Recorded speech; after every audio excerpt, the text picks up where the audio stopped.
TVC, a TV do Correio da Manhã.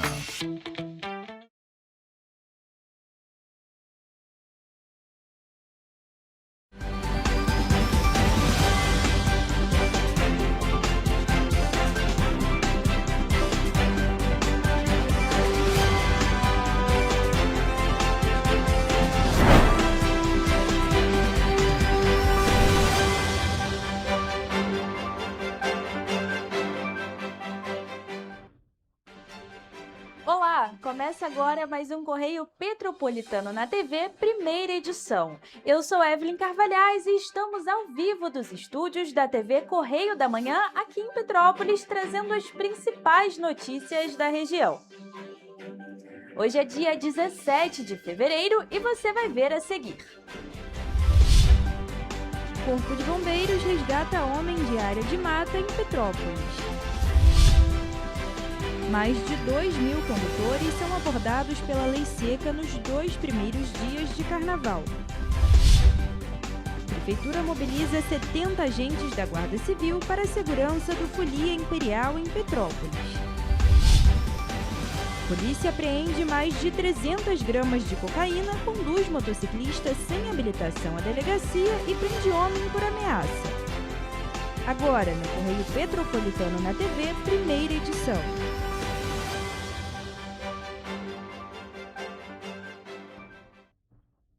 Bom, e dando início ao nosso jornal, o Corpo de Bombeiros Militar do Estado do Rio de Janeiro resgatou na manhã de domingo de carnaval uma vítima de queda de parapente na região da Serra de Petrópolis, na localidade do Cascatinha. A ocorrência teve início na tarde de sábado, quando a corporação foi acionada para salvamento de uma pessoa em área de mata. Veja só. A vítima informou em contato telefônico com um amigo que estava com o pé machucado e compartilhou sua localização via GPS. O trabalho seguiu durante a noite de sábado e a madrugada de domingo, com militares do Grupamento de Operações com Produtos Perigosos, equipes especializadas e o apoio de drones com câmera térmica e de cães de busca do canil da corporação. A área de difícil acesso, com baixa visibilidade e terreno acidentado, exigiu a atuação técnica e cautelosa das equipes. Ao amanhecer, após um novo sinal de localização enviado, o Grupamento de Operações Aéreas, o GOA, conseguiu visualizar a vítima e realizar o resgate aéreo. O homem de 52 anos apresentava um estado de saúde estável e foi conduzido até a ambulância de suporte avançado da corporação para avaliação médica, sendo liberado no local com cortes superficiais na mão direita. A ocorrência teve início na tarde do último sábado, dia 14 de fevereiro, quando a corporação foi acionada. A ação integrada mobilizou viaturas operacionais, especialistas em busca e salvamento em áreas de mata, cães farejadores, drones e aeronave, evidenciando a pronta resposta e a capacidade técnica do Corpo de Bombeiros em ocorrências complexas e de difícil acesso.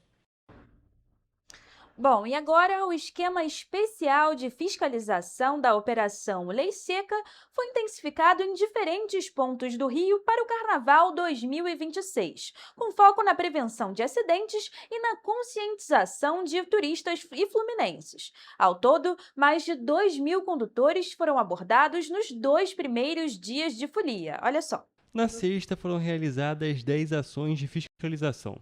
Ao todo, 1.201 condutores foram abordados. Desses, 132 foram autuados por alcoolemia, o que representa 10,99% do total de motoristas fiscalizados no dia. No sábado, também foram promovidas 10 ações. As equipes abordaram 1.021 condutores e registraram 537 infrações, entre elas 233 por alcoolemia, correspondendo a 22,82% dos motoristas, percentual mais de 2 vezes maior do que o primeiro dia. Assim, no acumulado parcial do Carnaval, considerando os 2 primeiros dias de operação, foram realizadas 20 ações, com 2.222 condutores abordados. No período, 979 infrações foram registradas, sendo 365 por alcoolemia, resultando em um índice geral de 16,42%. Além das fiscalizações nas vias, a Operação Lei Seca também atua no Sambódromo da Marquês de Sapucaí, onde os motoristas de carros alegóricos são submetidos ao teste de alcoolemia antes do início dos desfiles.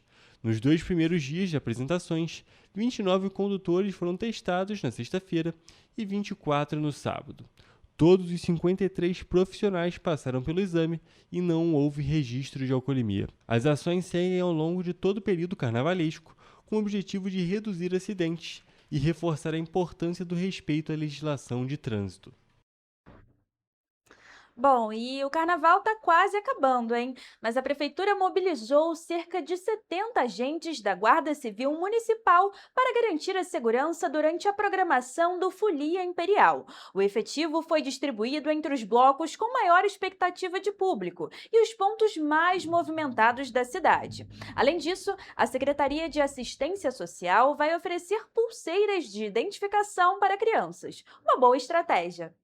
O esquema de segurança começou ainda na sexta-feira, com agentes posicionados na Praça da Águia durante a Feira de Guiche. No sábado, as equipes foram divididas entre o Palácio de Cristal, onde aconteceu o Agita Folia, e outros blocos que tiveram concentração no centro. Os agentes acompanharam todo o trajeto dos blocos, para garantir a tranquilidade dos foliões. O reforço também esteve presente no Parque Cremery, com programação voltada para o público infantil. Na Praça da Liberdade, o efetivo permanece até terça-feira. O tradicional banha-fantasia no Itamaraty também contou com o apoio da Guarda Civil. Os agentes também vão acompanhar o Bloco do Caolho no último dia de festa. Além do efetivo fixo, viaturas realizam rondas periódicas em diferentes pontos de Petrópolis. A operação conta ainda com novos equipamentos recebidos por meio de doação da Receita Federal, como lanternas e rádios de comunicação, que já estão sendo utilizados. Câmeras de monitoramento também serão instaladas para reforçar o trabalho da corporação. A fiscalização de posturas atua para coibir irregularidades, especialmente no comércio ambulante. Além dos vendedores já regularizados, 9 ambulantes temporários foram autorizados para o período. A expectativa do município é repetir o resultado do ano passado, quando o carnaval ocorreu sem registro de ocorrências graves.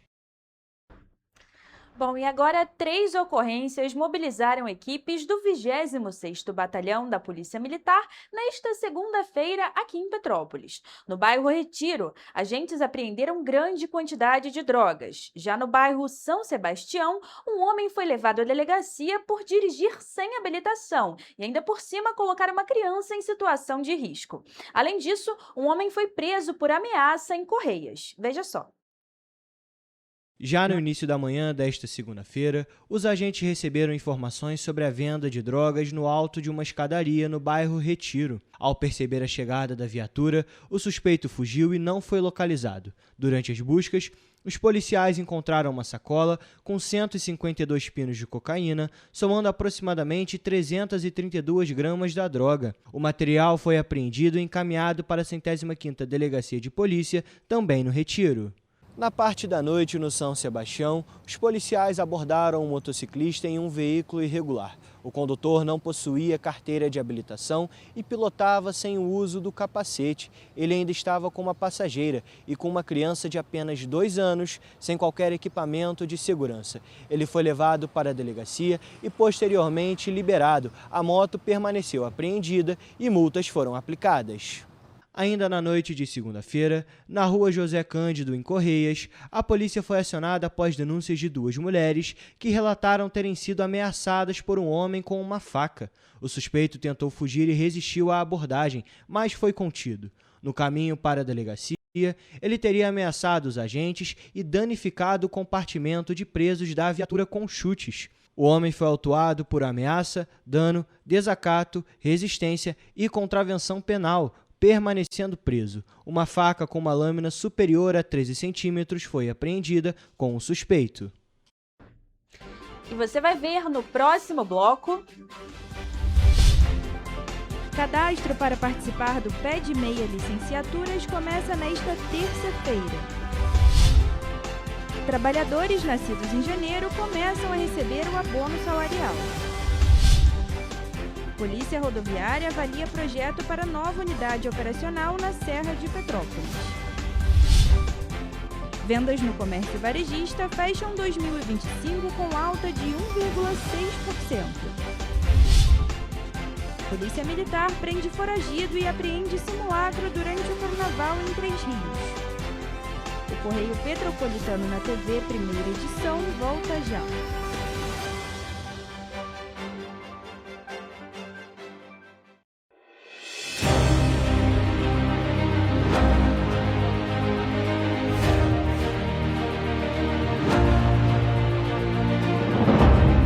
jornalismo de direita.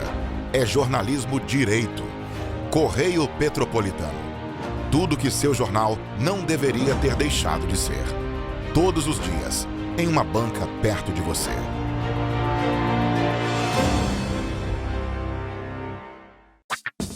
Enquanto você pensa que poderia ganhar igual aos homens, a Alerj faz.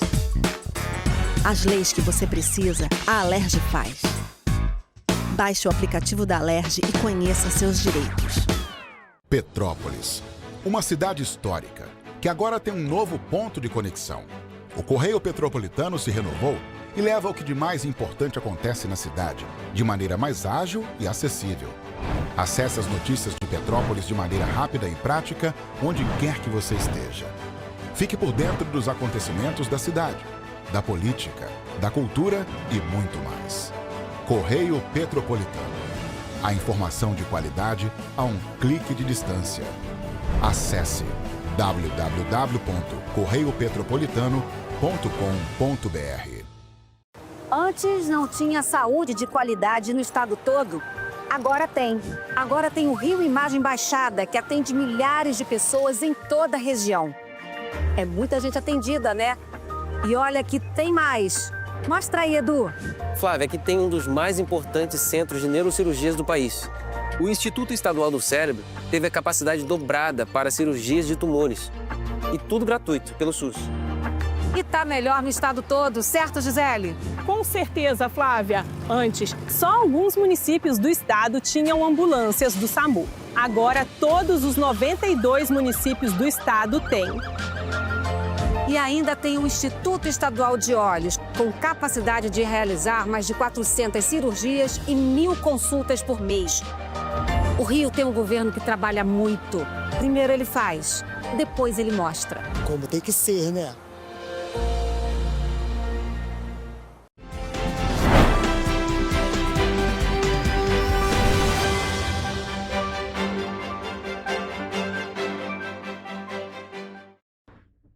E estamos de volta.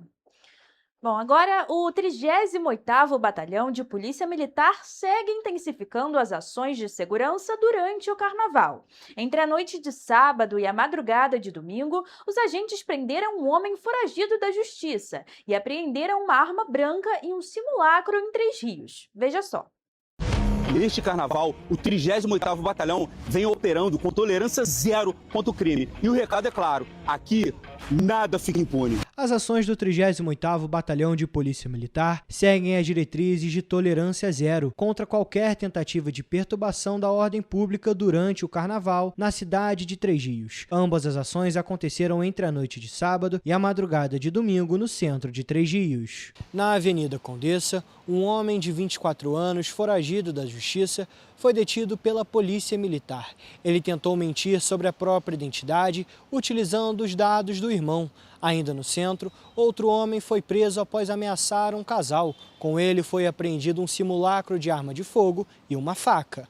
Além disso, a Patrulha Maria da Penha também está nas ruas, distribuindo leques da campanha Não é Não, levando informação, conscientização e apoio às mulheres durante a folia.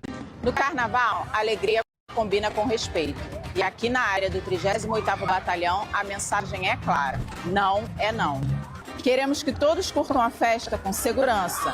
Respeitar o outro é fundamental. Assédio é crime e a Polícia Militar está presente para te proteger.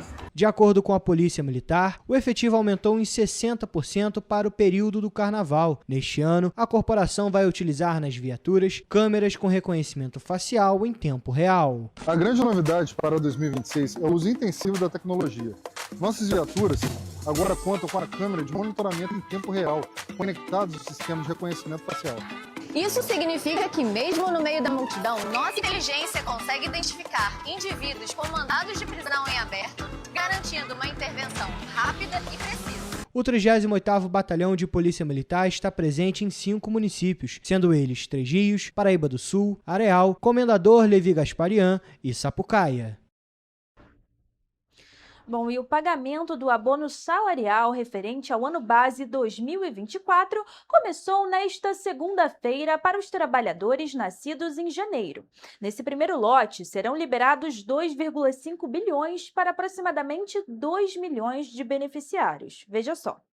Do total de contemplados, 1,8 milhões são trabalhadores da iniciativa privada inscritos no PIS, com pagamento feito pela Caixa Econômica Federal, somando 2,29 bilhões. Outros 217 mil são servidores públicos inscritos no PASEP, com repasses realizados pelo Banco do Brasil no valor de 301,9 milhões. O benefício varia de R$ 136 a R$ 1.621, conforme o número de meses trabalhados em 2024. Tem direito ao abono quem está inscrito no PIS/PASEP há pelo menos 5 anos, trabalhou com carteira assinada por no mínimo 30 dias no ano base, recebeu remuneração média de até R$ 2.766 e teve os dados informados corretamente pelo empregador. Para trabalhadores da iniciativa privada, o pagamento é feito por crédito em conta na Caixa ou pela poupança social digital, movimentada pelo aplicativo Caixa Tem. Quem não tem conta pode sacar com cartão social em lotéricas, caixas, eletrônicos ou agências. Já os servidores públicos recebem pelo Banco do Brasil, por crédito em conta, transferência via TED ou Pix ou saque presencial nas agências. A consulta de valores e datas pode ser feita pelo aplicativo Carteira de Trabalho Digital no portal gov.br ou pelo telefone 158. A expectativa é que, ao longo de 2026, cerca de 22,2 milhões de trabalhadores sejam beneficiados. E o Ministério da Educação inicia nesta terça-feira o período de cadastramento de currículo e pré-inscrição de interessados em participar do PED-MEIA Licenciaturas 2026. Em nota, a pasta informou que estudantes elegíveis devem se cadastrar exclusivamente pela plataforma Freire, da Coordenação de Aperfeiçoamento de Pessoal de Nível Superior.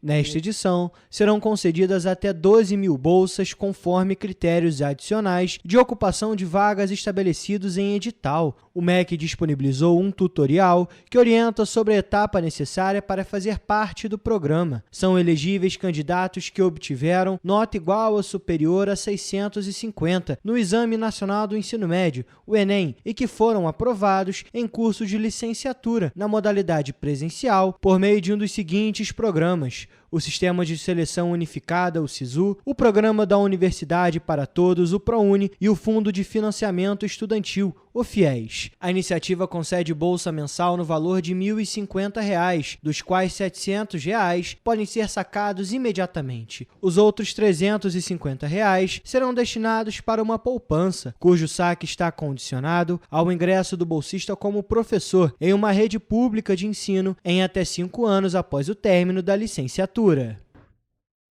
Bom, sendo assim, é importante ficar de olho na data e não perder tempo. Agora, mudando de assunto, a Polícia Rodoviária Federal realizou uma série de visitas técnicas e estratégicas com foco na modernização da infraestrutura e ampliação das unidades operacionais. Um dos pontos centrais da agenda foi na BR-040, especialmente no trecho da Serra de Petrópolis. A ação ocorreu na última sexta-feira, dia 13 de fevereiro.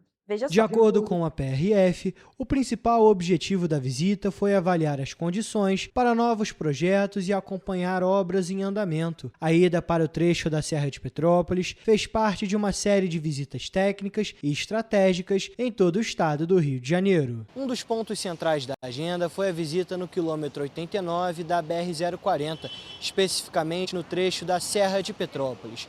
Equipes da PRF estiveram no local para verificar a viabilidade técnica para a construção de uma nova unidade operacional.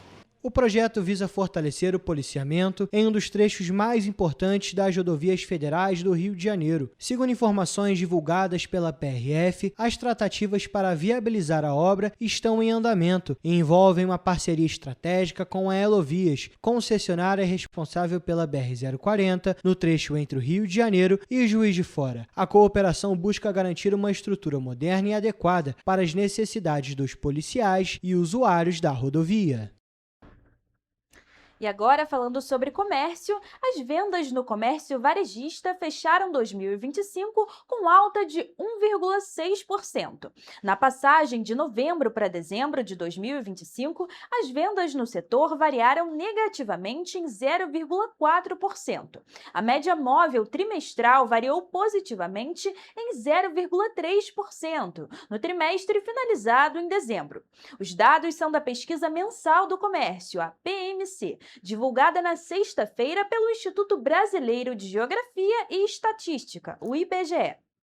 Segundo o gerente da pesquisa, Cristiano Santos, o comércio varejista fechou 2025 com crescimento em relação a 2024, mas com uma amplitude menor. Ele explica que no ano passado, o acumulado de ganho chegou a 4,1%, com um crescimento bem forte. Em 2025, fechou com 1,6%, mais ou menos no mesmo nível de crescimento registrados nos anos anteriores. Em 2023 foi 1,7%, em 2022 1% e em 2021 1,4%. De acordo com o IBGE, no comércio varejista ampliado, que inclui, além do varejo, as atividades de veículos, motos, partes e peças, material de construção e atacado e especializados em produtos alimentícios, bebidas e fumo, o volume de vendas em dezembro de 2025 caiu 1,2% frente a novembro, após uma alta de 0,6%. Com isso, o comércio varejista ampliado fechou 2025 acumulando uma alta de 0,1%. 7 das 11 atividades pesquisadas no varejo ampliado fecharam o ano positivamente. Artigos farmacêuticos, médicos, ortopédicos e de perfumaria, móveis e eletrodomésticos, equipamentos e material para escritório, informática e comunicação, outros artigos de uso pessoal e doméstico, tecidos, vestuário e calçados, supermercados, produtos alimentícios, bebidas e fumo e combustíveis e lubrificantes. E agora vamos para um rápido intervalo, mas já já a gente está de volta com as principais notícias do mundo do esporte. Não perca!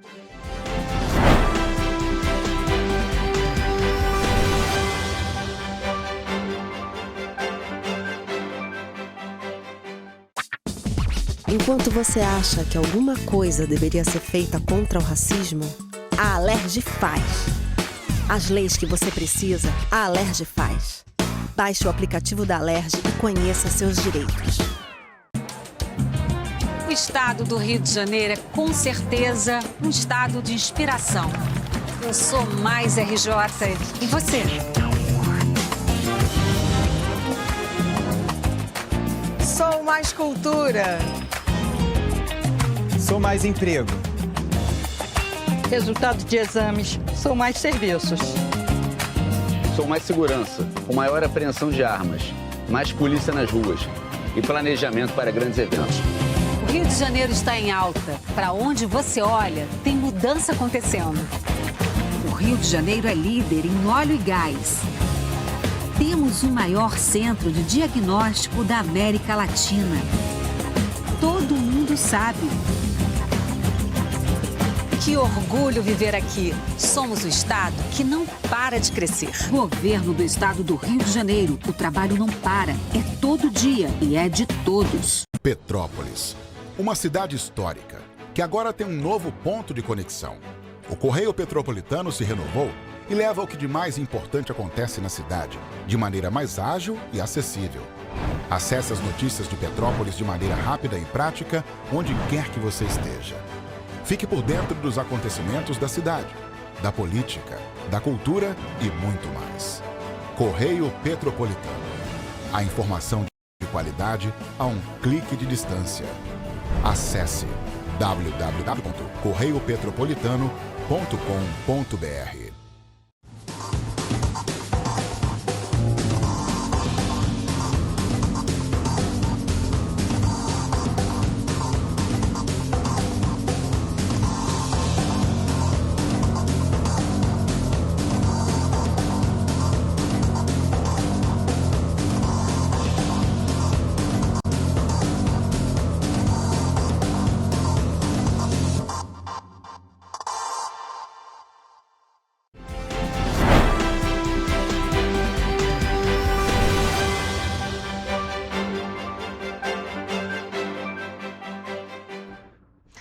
Estamos de volta.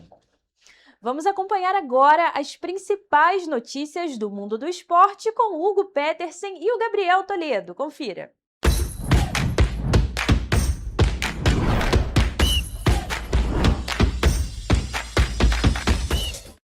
Olá, começamos agora mais um Correio Esportivo, o momento de focar em esportes aqui na TV Correio da Manhã. Na edição de hoje vamos falar sobre futebol carioca, Olimpíadas de Inverno e skate. E a gente começa essa edição falando de skate. A maranhense Raíssa Leal iniciou bem a jornada em busca do pentacampeonato da Street League Skateboard, o principal circuito da modalidade. Na madrugada deste domingo, a brasileira venceu a primeira etapa da temporada, realizada em Sydney, na Austrália. A próxima etapa da SLS será em Los Angeles, nos Estados Unidos, no dia 4 de abril. Toledo, a gente tem que destacar aqui esse começo de carreira meteórico da Raíssa Leal. É realmente muito impressionante a gente acompanhar todo o desenvolvimento dela, como que ela está surgindo como skatista, e ela parou de ser uma promessa, né? Ela já é uma realidade há muito tempo, já está em busca desse pentacampeonato, ou seja, já tem 4 e está em busca do 5º, e é claro, já fica na expectativa, é claro, para 2028, que aí a gente está falando de Olimpíada, mas isso é mais para frente. Nesse meio tempo, ela continua se destacando. Exatamente, ela já tem 18 anos, parece que passou muito tempo, mas com 15 ela já se destacava entre os mais velhos, que também são muito novos, inclusive. No skate todo mundo é muito novo, mas a Raíssa, desde os 15, ela, na verdade, desde os 12, assim, já era uma promessa, já era bastante conhecida.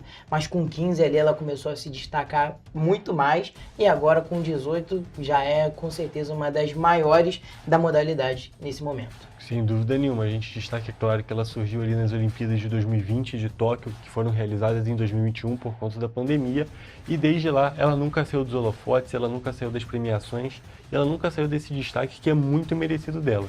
E é claro, a gente continua aqui acompanhando e torcendo por ela. Já tem 2 medalhas olímpicas, uma de prata e uma de bronze, e a gente fica nessa torcida para, voltando para 2028, voltando a falar dessa Olimpíada, que ainda falta muito tempo, a gente, é claro, fica na torcida para que ela consiga esse ouro, que é muito merecido, levando em consideração tudo que ela faz e tudo que ela já fez no esporte. E agora, trocando de esporte, a história foi escrita em Bormio, uma cidade nos Alpes italianos, próxima à divisa com a Suíça. Neste sábado, Lucas Pinheiro Braten conquistou a primeira medalha do Brasil em uma Olimpíada de Inverno e logo a medalha de ouro. O esquiador venceu a prova do slalom gigante nos Jogos Milão e Cortina. Nascido em Oslo, capital da Noruega, mas de mãe brasileira, Lucas realizou as descidas em 2 minutos e 25 segundos, ficando 58 centésimos à frente do suíço Marco Odemar, que levou a prata. O bronze também foi para um atleta da Suíça, Loic Meylar. É com certeza um momento muito empolgante para a história desse esporte, que não é muito falado aqui no Brasil, afinal no Brasil não tem neve, né? Exatamente, a gente destaca que a Olimpíada de Inverno é muito difícil de ser disputada por brasileiros em qualquer categoria, porque praticamente todos os esportes ou envolvem gelo ou envolvem neve. Então, realmente complica muito, porque a gente não tem nenhum desses dois naturalmente. Estamos num país tropical e a gente costuma vir se destacar nas Olimpíadas de Verão, que realmente é a nossa condição que realmente existe. Não é nem que tenha pouco aqui no Brasil. Não tem neve nem gelo aqui, então a situação fica bem mais difícil. Mas não é por isso que os brasileiros não conseguem se destacar. A gente destaca aí que o Lucas é um brasileiro com aquele asterisco, inclusive já defendeu as cores norueguesas por bastante tempo, já foi campeão pelas cores norueguesas. Desde 2023 Exato. Ele não defende mais a Federação Norueguesa. E não é porque ele nasceu na Noruega que ele já defendeu que ele não seja brasileiro. Ele, apesar de ter nascido lá, tem a mãe brasileira e abraçou o Brasil, abraçou a nossa cultura. Representa Exatamente. muito mais a gente do que ele. Exatamente. Ele abraçou a cultura brasileira, sambou no pódio, então é um verdadeiro brasileiro e uma medalha importantíssima. A primeira, sem dúvida nenhuma, é a mais difícil de conseguir e agora a gente já tem uma medalha de ouro nessa Olimpíada de Inverno. E fica o destaque, né, Toledo, que apesar dele ser um dos grandes favoritos para essa categoria, para as categorias que ele disputou, ele ganhou a que ele tinha menos chance, que ele não era o favorito no final das contas. Acabou que no esqui alpino normal, sem ser o gigante, ele teve um erro ali e não ficou com a medalha, não conseguiu nem ficar no pódio. Por muito pouco. Inclusive. Exatamente. Mas ainda assim, a gente conseguiu a medalha, que foi mais legal ainda. Foi mais legal a gente conseguir ver essa surpresa e esse desenvolvimento dos esportes de inverno aqui no Brasil. E ainda falando dessas Olimpíadas, a gaúcha Nicole Silveira atingiu o melhor resultado olímpico da história do Brasil em provas de gelo.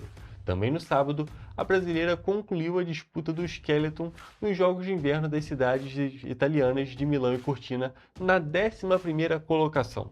São 2 posições à frente do que a própria atleta obteve em 2022, na edição de Pequim, na China. Toledo, a gente destaca aqui que não foi uma medalha, mas como a gente tinha dito, até o Lucas ganhar, o Brasil não tinha medalha nenhuma nas Olimpíadas de Inverno. Então essa 11ª colocação é muito significativa e mostra o tópico que a gente acabou de falar, essa evolução dos esportes de inverno que são tão difíceis de ser disputados aqui no Brasil, mas que a gente tem bons representantes brasileiros. Exatamente, é um recorde brasileiro, recorde dela também, que ela mesmo quebrou, e é claro, um resultado muito importante, que com certeza vai ficar marcado ainda por bastante tempo. Exatamente, e só pra gente finalizar esse tópico das Olimpíadas, destacar que o Lucas conseguiu a medalha dele na neve, o esqui alpino é disputado na neve. A Nicole é no gelo, porque o skeleton é no gelo, que ela é bem rápido, é um esporte bem interessante de se assistir, inclusive. Então, fica aí com esses 2 resultados históricos do Brasil, tanto na neve quanto no gelo, uma Olimpíada que já tem ótimos resultados. E agora a gente volta para o calor do Rio de Janeiro para falar de futebol. Ameaçado em determinado momento da primeira fase de ter que disputar um quadrangular para não ser rebaixado no Campeonato Carioca, o Flamengo está nas semifinais do estadual. Neste domingo, o rubro-negro venceu o Botafogo por 2-1 no estádio Newton Santos pelas quartas de final da competição. Toledo, a gente tem que destacar aqui que essa é a realidade do Flamengo. O Flamengo nunca foi um time nem para perto de disputar quadrangular contra o rebaixamento. Foi só aquele momento da disputa da base que realmente complicou muito a situação do rubro-negro. Mas quando os profissionais começaram a jogar, mesmo não tendo bons desempenhos, os resultados vieram. Exatamente. A base, eu acho que a diretoria do Flamengo esperava uns resultados um pouco melhores para não ter que ir para o quadrangular. Mas depois que os profissionais entraram para resolver, tudo ocorreu bem e agora o Flamengo já está na semifinal. Exatamente. Eu diria até que aconteceu um pouco de soberba, vamos dizer assim, da diretoria do Flamengo, que achou que a base já seria muito superior aos outros times, ou pelo menos se igualaria aos times profissionais. Mas é muito diferente, a gente está falando aqui não só de técnica, a gente está falando de físico mesmo. Os jogadores profissionais, os jogadores vão ganhando corpo, vão ganhando mais ritmo de jogo e com isso vai ganhando qualidade. Então, um time de garotos disputando contra um time com vários jogadores experientes ficou muito complicado. Ainda acho que o Flamengo tem a base muito forte, é campeão mundial, mas ainda assim a gente destaca que são 2 categorias diferentes, né, Toledo? Exatamente. Apesar do Flamengo ter uma base muito forte, 2 vezes campeão mundial, na verdade, seguida, o Flamengo não tem como competir com jogadores já prontos, jogadores já profissionais. São jogadores de divisões menores? São, mas são jogadores profissionais, são jogadores com físico muito mais aperfeiçoado, com certeza.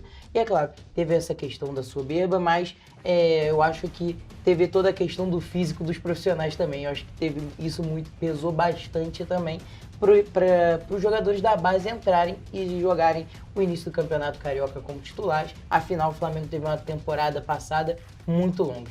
Exatamente. E a gente está aqui, apesar de tudo que aconteceu, de todas essas complicações, no final das contas, os resultados estão vindo e o Flamengo está na semifinal.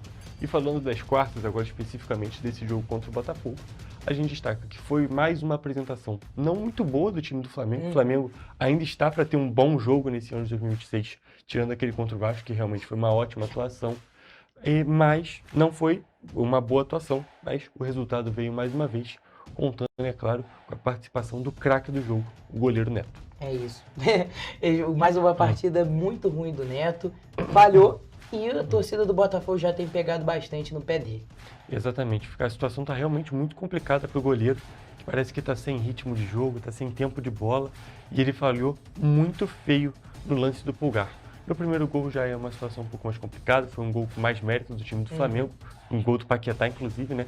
Fez a primeira jogadinha do Paquetá de 2026. E foi um golaço. Um golaço, belíssimo gol, que tem ali uma polêmica envolvendo, mas, vou dizer minha opinião, não achei que foi falta não, Toledo, porque se o jogador do Botafogo domina a bola, aí é falta. Mas ele deixou a bola passar, então foi aquele lance que ele esperou o contato. É aquilo, a gente reclama muito de arbitragem também, os jogadores também reclamam muito, mas eles pedem muita falta por um outro lado também. Exatamente. E, no final das contas, o jogo foi decidido justamente por conta daquela falha do goleiro Neto que a gente estava falando.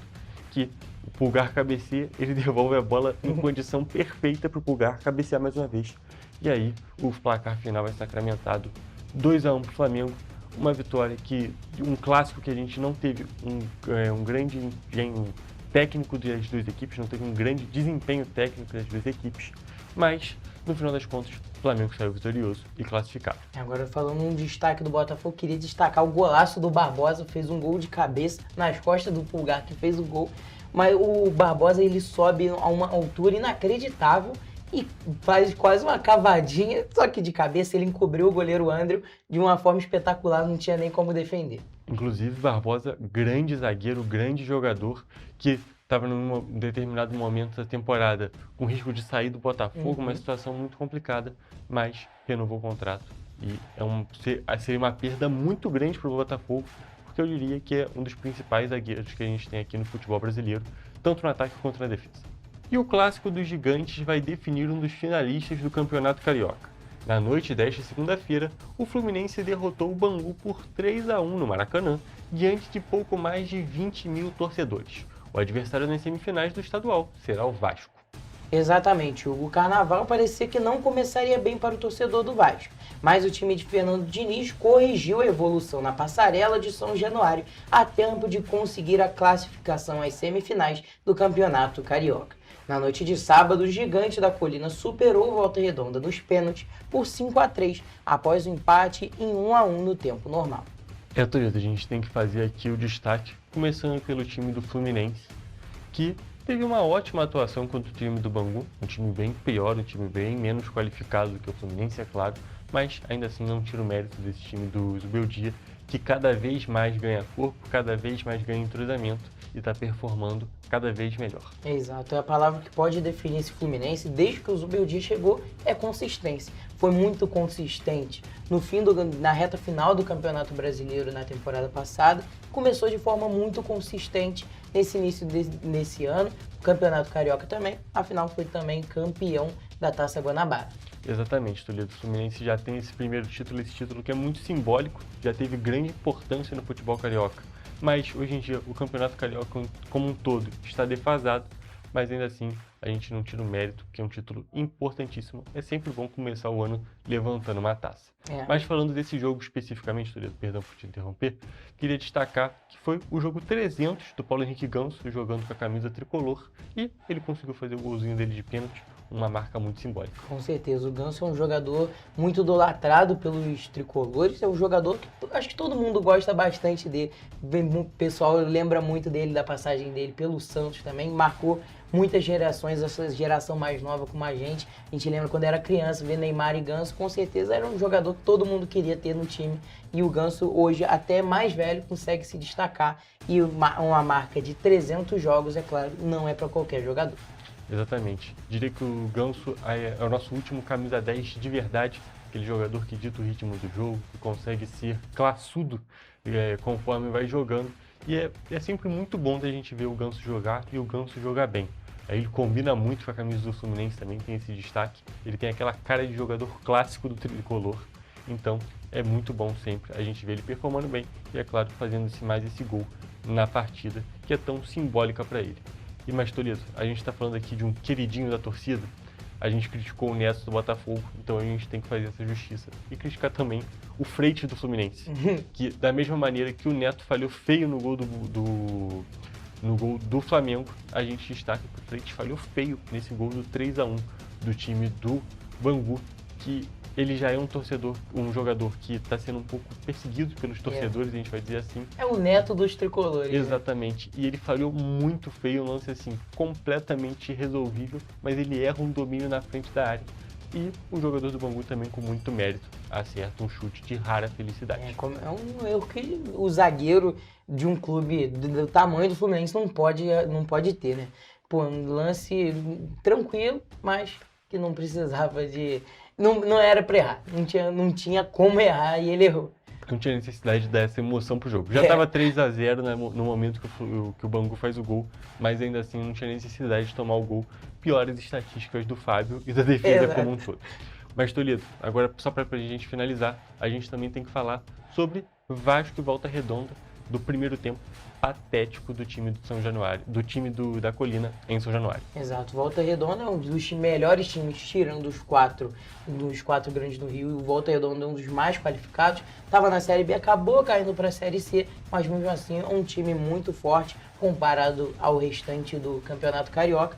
E o Vasco não levou muito isso em consideração, jogou muito mal, mas conseguiu depois se recuperar. Exatamente, foi um primeiro tempo terrível, gol do Igor Catatal, ex-jogador do Vasco, inclusive, que ficou bastante tempo suspenso do futebol por envolvimento em aposta esportiva e toda essa situação que a gente já acompanhou bastante, mas que conseguiu fazer um gol num contra-ataque. O time do Fernando Diniz é muito aberto, toma muito contra-ataque e muito gol nessa situação, é muito complicado realmente. A defesa do Fernando Diniz tem sido o grande ponto, o tendão de Aquiles, é um time que joga muito para frente. O calcanhar de Aquiles está muito complicado e jogando para frente o time tinha que ter uma sustentação defensiva um pouco melhor, mas isso não está acontecendo.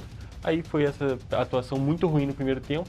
No segundo tempo tem algumas substituições que impactam muito no time. Aí sim, no segundo tempo o Vasco jogou nem para pênalti, o Vasco jogou para realmente fazer vários gols, mas no final das contas contou mais uma vez com a imprecisão dos atacantes, mas também com uma ótima de efetividade que já tem sido normal nesses últimos jogos do Vasco. Sim, mas diferente desses últimos jogos, a gente também destaca que teve uma grande atuação do goleiro do Volta Redonda, que fez grandes defesas e levou esse jogo para os pênaltis. Com certeza, e nos pênaltis o Vasco se saiu melhor e agora joga a semifinal contra o Fluminense. Exatamente, a gente tem Vasco e Fluminense de um lado e Flamengo e Madureira do outro. Exatamente. Não é mesmo?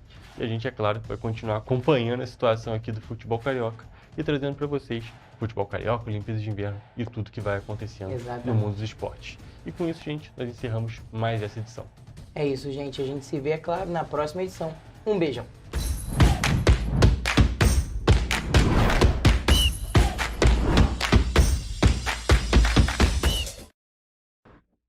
Obrigada, Hugo e Gabriel, pelas informações. E o Correio Petropolitano na TV volta em instantes. Norma da Anvisa sobre receitas controladas impressas entra em vigor. Quarta jornada da virada climática promete promover compromisso socioambiental em Petrópolis. O Correio Petropolitano na TV, primeira edição, volta já.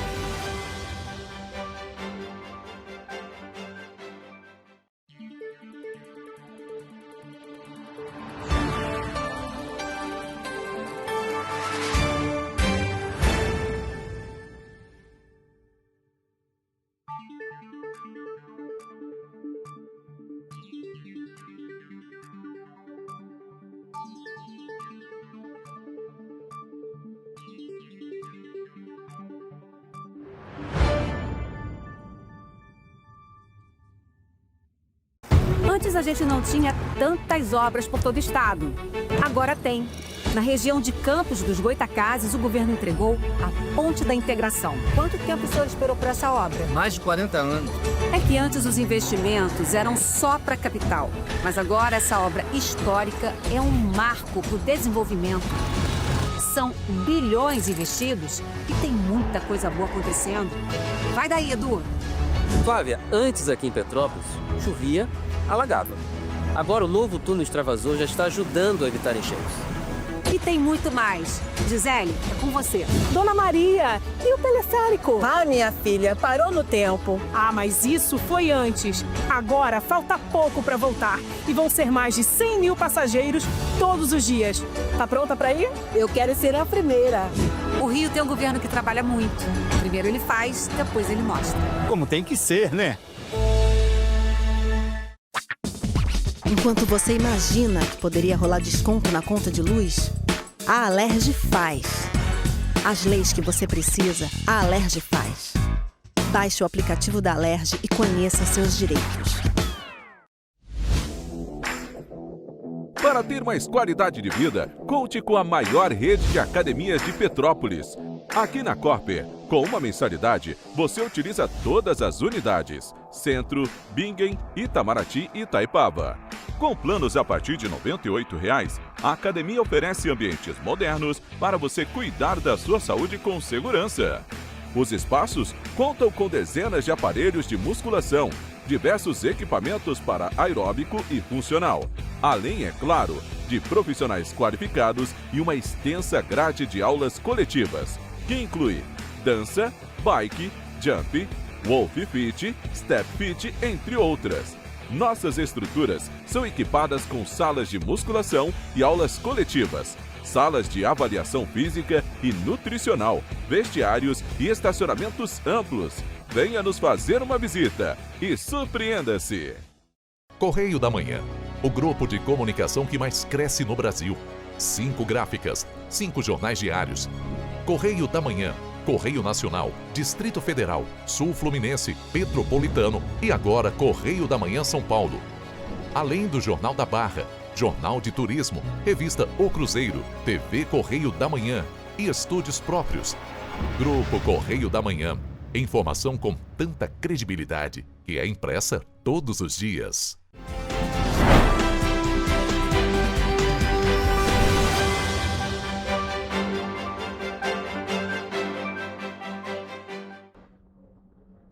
E agora você vai ver que todos os receituários para prescrição de medicamentos controlados podem ser impressos em gráficas pelos profissionais prescritores e pelas instituições de saúde. A norma foi aprovada pela diretoria colegiada da Agência Nacional de Vigilância Sanitária, a Anvisa, no fim do ano passado, e entrou em vigor na última sexta-feira, no dia 13 de fevereiro. Até então, alguns desses receituários, como os de cor amarela, eram impressos exclusivamente pela autoridade sanitária local. Com a publicação da resolução, a impressão de todos os modelos pode ser feita pelos próprios prescritores e pelas instituições. Em nota, a Anvisa informou que a medida integra um conjunto de ações de desburocratização e simplificação do acesso da população brasileira a medicamentos e reforçou que a norma não elimina a exigência de impressão nem a obrigatoriedade de numeração fornecida pela autoridade sanitária local. Dessa forma, prescritores e instituições devem continuar solicitando previamente essa numeração junto à autoridade sanitária competente e, desde o dia 13 de fevereiro, já podem providenciar a impressão dos receituários em gráfica, destacou a agência no comunicado. A Anvisa ressaltou ainda que a resolução não altera outras regras estabelecidas por autoridades sanitárias locais. Em caso de dúvidas sobre exigências complementares relacionadas ao procedimento de impressão, a orientação é consultar a autoridade sanitária da respectiva localidade. De acordo com a agência, os modelos de receituários anteriormente publicados nos anexos da Portaria número 344 de 1998 deixam de ser válidos para novas impressões a partir da última sexta-feira. Os novos modelos a serem utilizados podem ser consultados na página do Sistema Nacional de Controle de Receituários. Receituários impressos até 12 de fevereiro de 2026 continuam válidos por tempo indeterminado.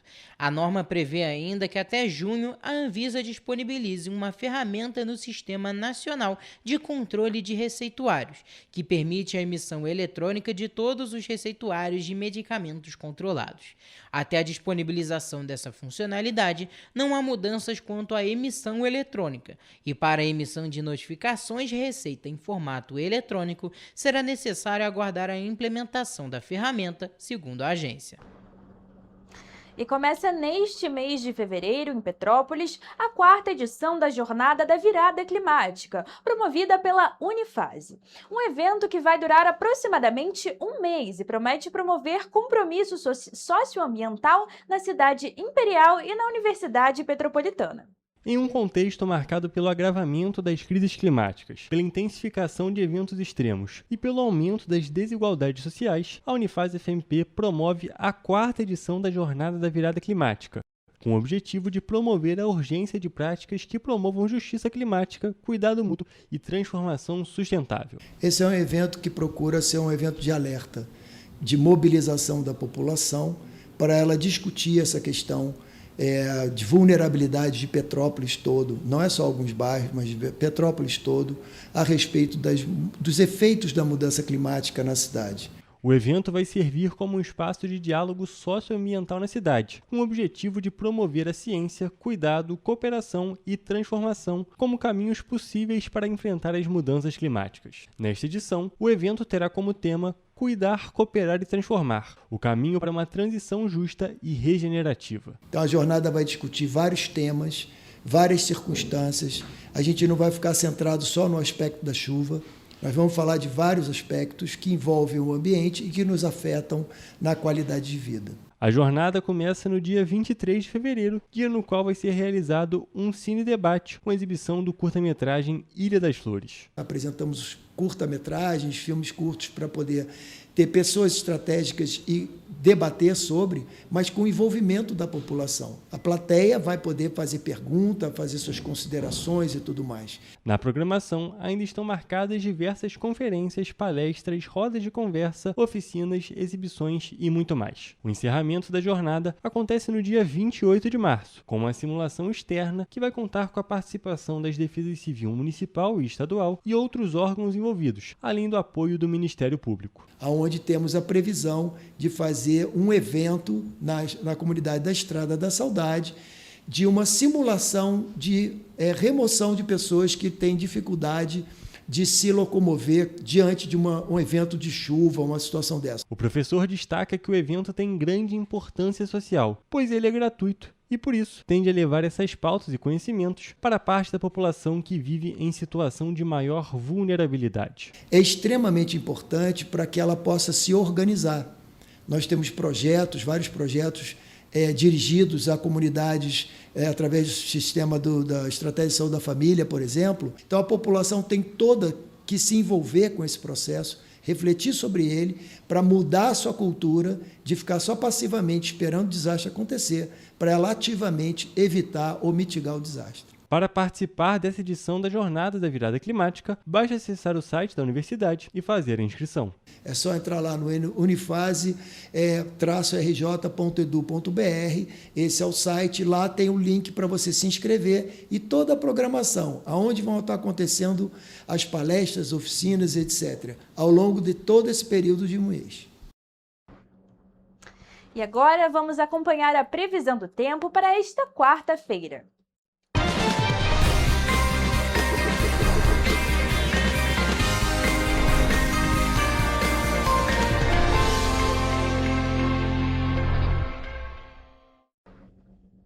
Bom, e nós já estamos aqui ao vivo com o nosso repórter Jonathan Joras, que vai passar a informação do tempo pra gente, como fica o tempo nessa quarta-feira. O carnaval já tá acabando, mas ainda dá tempo de aproveitar um pouquinho, né? E para isso é muito importante saber como que vai ficar as condições do tempo, se tem chuva, se não tem, se o sol vai continuar ajudando, já que não estava prometendo, mas mudou tudo em cima do carnaval, né? E a gente conseguiu aí curtir uns bons dias de sol, dias típicos de verão. Então agora a pergunta é se vai continuar para esse último dia aí de descanso e curtição para quem é de curtição, né? Boa tarde, Jonathan. Oi, Evelyn, uma boa tarde para você, uma boa tarde para quem nos acompanha também. Bom, depois de um fim de semana de carnaval, de calor muito intenso em diversos pontos aqui do estado do Rio de Janeiro, vamos para a nossa previsão do tempo para quarta-feira, aqui no feriado do Rio de Janeiro. Em Nova Friburgo, a quarta-feira deve ser de sol com muitas nuvens e pancadas de chuva à tarde e à noite. E as temperaturas devem variar entre a mínima de 17 e máxima de 27 graus. Teresópolis segue essa mesma tendência, com céu de muitas nuvens e pancadas de chuva nos períodos da tarde e da noite. Os termômetros devem variar entre a mínima de 18 e máxima de 27 graus. Petrópolis também deve ser igual, com previsão de sol e muitas nuvens, além de pancadas de chuva à tarde e à noite. E as temperaturas na cidade imperial vão variar entre 18 e 27 graus. Já na região centro-sul aqui do estado, no município de Paraíba do Sul, a cidade já tem uma tendência diferente, mas sem aquela expectativa de chuva como na região serrana. O dia deve ser de sol e neva ao amanhecer, e noite de poucas nuvens. As temperaturas na cidade devem variar entre a mínima de 20 e máxima de 30 graus Celsius. E em Três Rios, finalizando a nossa previsão carnavalesca, o dia deve ser de sol o tempo todo e muitas nuvens pela manhã, e à noite pancadas de chuva. Na cidade, as temperaturas variam entre a mínima de 21 e máxima de 31 graus Celsius, fazendo com que a cidade de Três Rios seja mais uma vez a mais quente aqui da nossa região de cobertura.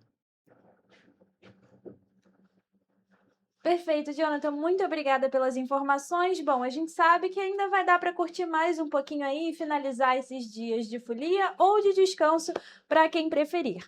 Bom, por enquanto finalizamos mais uma previsão do tempo, dessa vez para quarta-feira.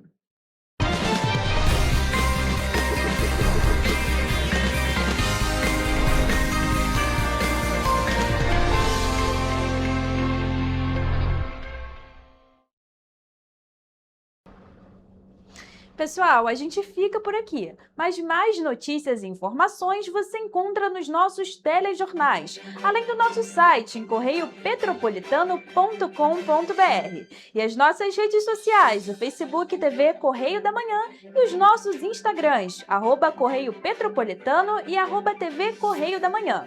Siga a gente para se manter sempre informado e a participação de vocês através do envio de notícias é muito importante. Essas denúncias podem ser enviadas através do nosso e-mail tvccorreiodamanhã@gmail.com ou para o nosso WhatsApp no DDD 24 992 48 31 67. O Correio Petropolitano na TV, primeira edição, fica por aqui, mas amanhã a gente tá de volta. Eu espero por vocês a partir de 1h da tarde. Temos um encontro marcado. Até lá!